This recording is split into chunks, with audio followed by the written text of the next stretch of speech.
ఓం హ్రీంకారాసనగద్భితా నలసికాం సౌహ క్లీం కళాంభిప్రతీం సౌవర్ణామ్రధారిణీం వరసుధాధౌతాం త్రినేత్రోజ్వలాం వందే పుస్తకపాశమంకుశధరాం స్రగ్భూషితాముజ్వలాం త్వాం గౌరీం త్రిపురాం పరాత్ప్రగలాం శ్రీచక్రసంచారిణీం. ఓం క్లీం క్లీం కామాఖ్యా క్లీం క్లీం నమః. మనకి కామాఖ్యాదేవి గురించి అంబుబాచి అనేటటువంటి ఉత్సవం మనకు సంవత్సరానికి ఒక్కసారి జరుగుతుందని తెలుసు. అయితే అది ఎప్పుడు జరుగుతుంది అని అంటే మనకి ఆషాఢ మాసం శుక్లపక్షం సప్తమి నుంచి ఏకాదశి తిథుల్లో జరుగుతుంటుంది. అయితే అమ్మవారు ప్రతి నెల కూడా రజస్వల అవుతుంది, మనకి బహిష్ట అవుతుంది. అయితే సంవత్సరానికి ఒక్కసారి మాత్రమే మనం ఆ టెంపుల్ అథారిటీస్ వాళ్ళు ఫంక్షన్ చేస్తారు. అది ఎప్పుడు అంటే ఈ యొక్క ఆషాఢ శుద్ధ సప్తమి నుంచి ఏకాదశి తిథి వరకు.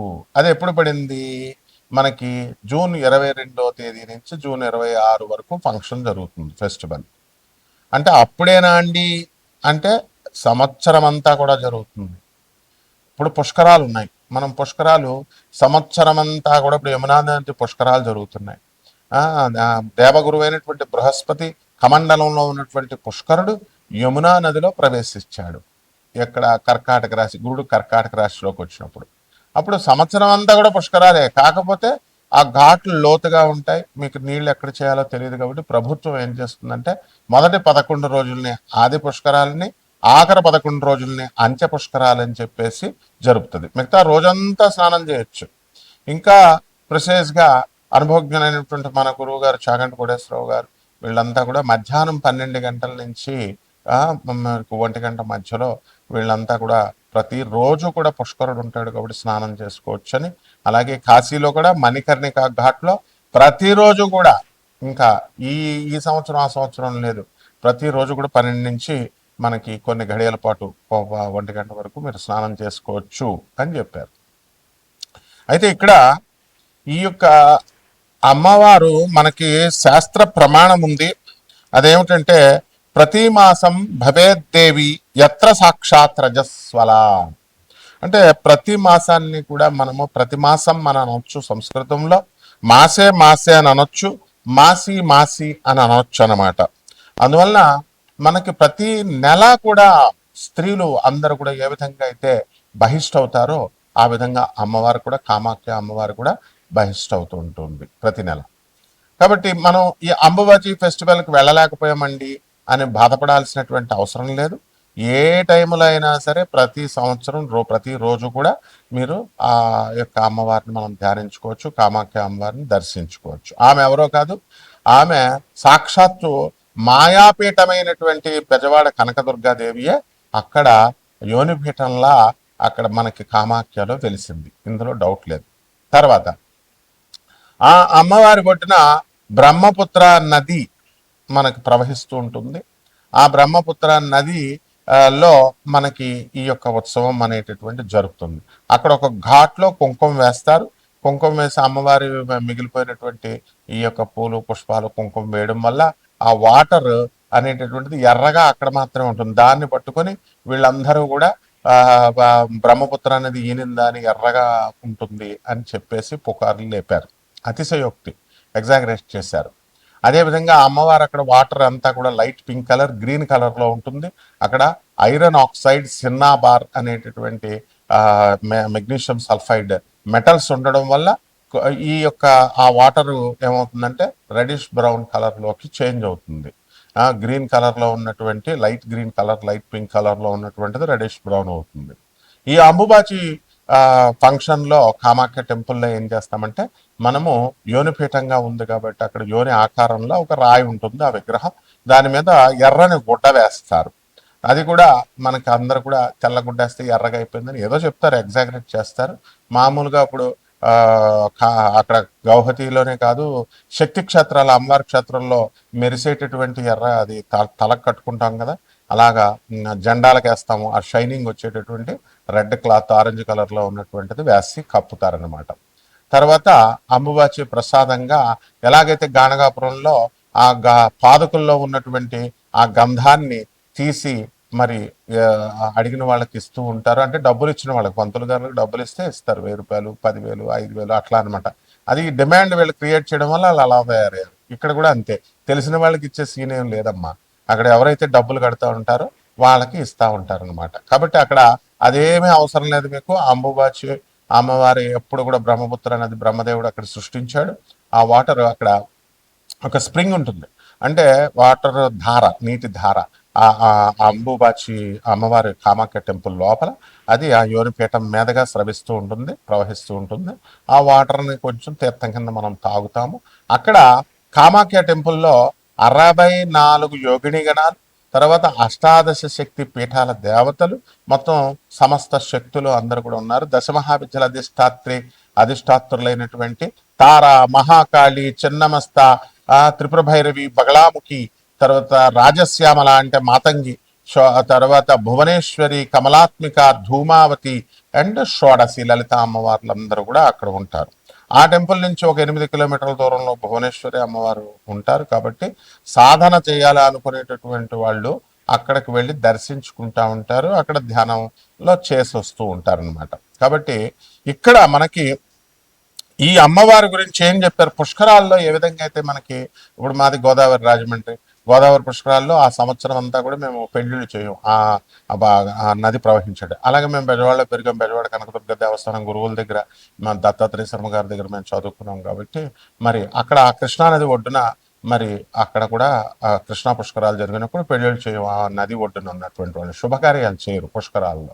అదేవిధంగా ఈ అంబుబాచి ఫంక్షన్ జరుగుతున్నప్పుడు మనం ఏం జరుగుతుంది అనంటే, పురాణాల్లో చెప్పబడినటువంటి శుక్తి మనకి అంబువాచి త్యాగధినే గృహారంభే ప్రవేశనే గృహేచ ఏమంటాడు, వాపి తటాకారంభేచ గృహేచ కృషి కర్మణి, అంటే ఈ పనులు చేయకూడదని చెప్తోంది. ఏమిటా పనులు?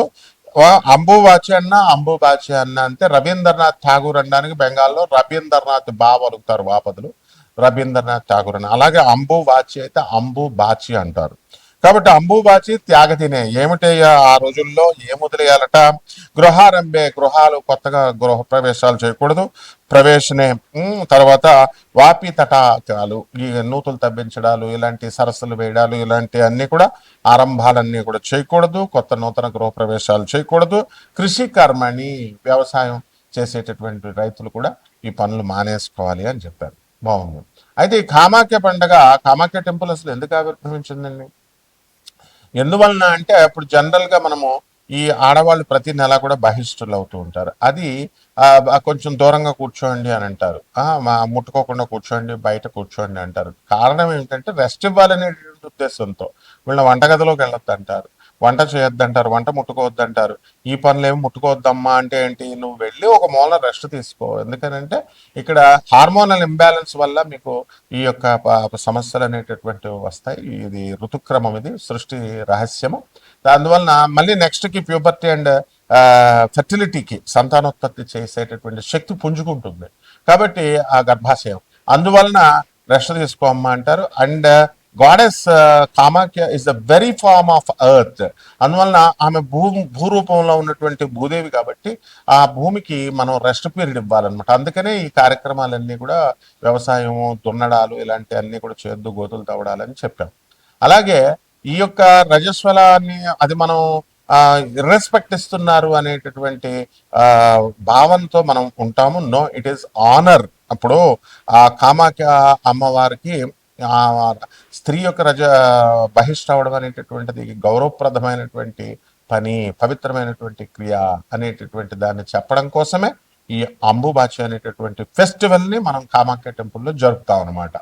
ఆ తర్వాత ఈ యొక్క కామాఖ్య అమ్మవారి యొక్క, ఇప్పుడు వాళ్ళంతా ఎగ్జాగరేట్ చేసి చెప్తున్నారు, ఈ టెంపుల్కి వెళ్తే అసలు ఇంకా అష్టాదశ శక్తి పురాణాల్లో చెప్పేశారు, అష్టాదశ శక్తి పీఠాలకు అత్యంత శక్తివంతమైనటువంటిది అవేమీ కావు. అష్టాదశ శక్తి పీఠాలు అన్నీ కూడా ఈక్వల్. అండ్ ఈ యొక్క అష్టాదశ శక్తి పీఠాలు అన్నీ కూడా అన్నిటికీ మూలపీఠము, మాయాపీఠము బెజవాడ కనకదుర్గమ్మ దేవస్థానం. కాబట్టి అందువల్లనే ఆమె నుంచి ఈ అష్టాదశ శక్తిపీఠాలైనా ఈ కామాఖ్య అమ్మవార్లైనా మొత్తం దశమహావిద్యలన్నీ కూడా ఆవిర్భవించారు. ఆమె ఆది పరాశక్తి.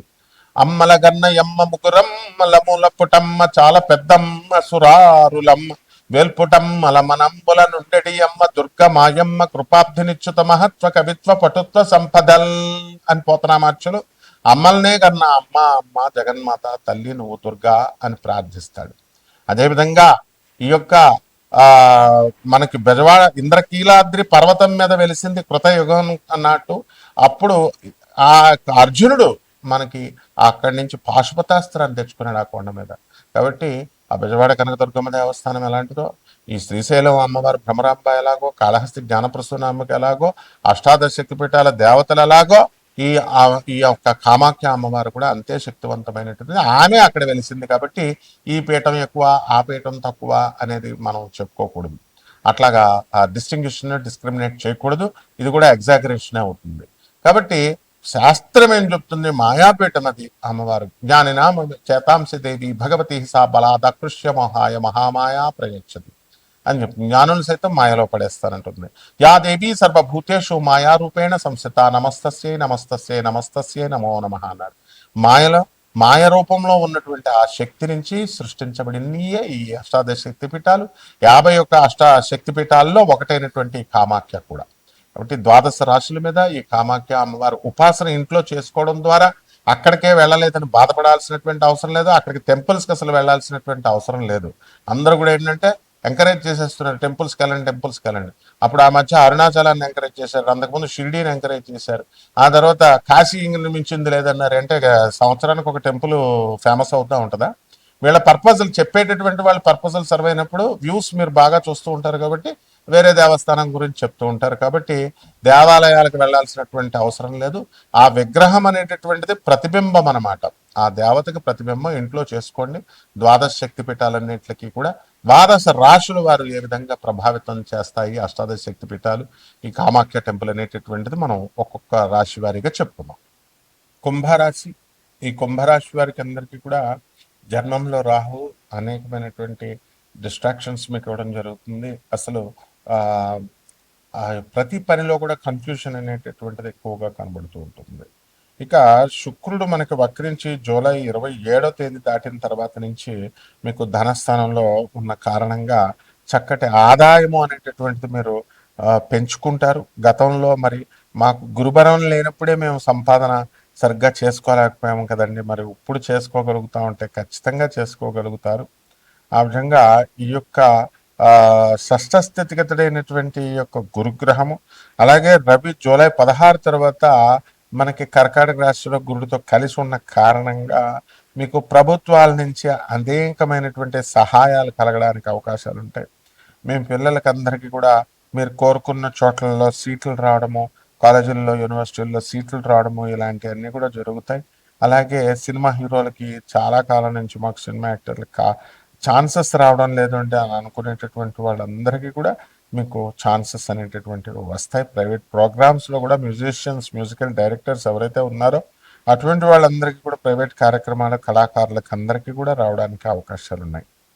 ఆ విధంగా ఈ యొక్క కుంభరాశి వారికి అందరికీ కూడా మనకి శుక్రుడు జూలై 4 తర్వాత సింహరాశిలో ఉన్నాడు. మరి అలాగే కేతు కూడా సప్తమ స్థితిగతుడై ఉన్న కారణంగా మీకు ఎక్స్పోర్ట్స్ ఇంపోర్ట్స్ బిజినెస్లు కలిసి రావడం అనేటటువంటివి జరుగుతాయి. విదేశాలు అసలు పనే లేదంటే మీరు ఎక్స్పోర్ట్స్ ఇంపోర్ట్స్ అండి అంటారేంటండి అని అంటే పని ఎందుకు ఉండదండి, పని ఉంటుంది, ఎప్పుడు కూడా పని వస్తుంది. అండ్ మనము ఇదంతా కూడా ఏలినట్స్ అని ప్రభావం కాబట్టి పని కంటే కూడా ముందుగా మీ యొక్క ఎగ్జిస్టెన్స్ని మీరు చూసుకోవాల్సినటువంటి అవసరం ఉంది. ఎందువల్లంటే మీరుంటేనే కదా సంస్థలు ఉండేవి, వ్యాపారాలు ఉండేవి. కాబట్టి ఈ యొక్క కుంభరాశి వారికి అందరికీ కూడా కొంచెం కొలెస్ట్రాల్ ఎక్కువ అవ్వడము ఇలాంటివన్నీ కూడా జరుగుతాయి. కాబట్టి ఈ రాశి వారందరూ కూడా అనేకమైనటువంటి లాభాలను పట్టుకొని ఈ యొక్క కుంభరాశి వారంతా కూడా రాబోతున్నారు. మరి దాంట్లోని ఈ కుంభరాశి వారికి అందరికీ కూడా చక్కగా స్త్రీల వలన సహకారము కలిసి రావడము అనేటటువంటిది మీకు జరుగుతుంది. ఇక కాయగూరల వ్యాపారం దగ్గర నుంచి అన్ని రకాల వ్యాపారాలు చేస్తున్నటువంటి చిన్న చితక వ్యాపారులందరూ కూడా డెవలప్మెంట్ అవడము, మంచి సంపాదన అనేటటువంటిది పుష్కలంగా మీకు చేతికి రావడము ద్వారా మీకు ఈ యొక్క కష్టాలు బాధ్యతలు అనేటటువంటివి తెలియదు అనమాట. కాబట్టి ఈ రాశి వారందరూ కూడా చాలా బాధ్యతాయుతంగా కుంభరాశి వారు స్టూడెంట్స్ ఎవరైతే ఉన్నారో అటువంటి వాళ్ళు కనుక చేసుకున్నట్లయితే బ్రహ్మాండంగా ఉంటుంది.